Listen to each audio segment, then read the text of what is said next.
పలికిందేదో వైనం.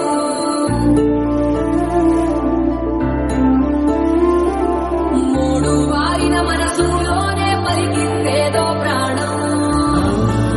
కన్నుల్లో మేఘంగై పొంగిన ఆనందం, కాలంతో పరిహాసం చేసిన స్నేహం.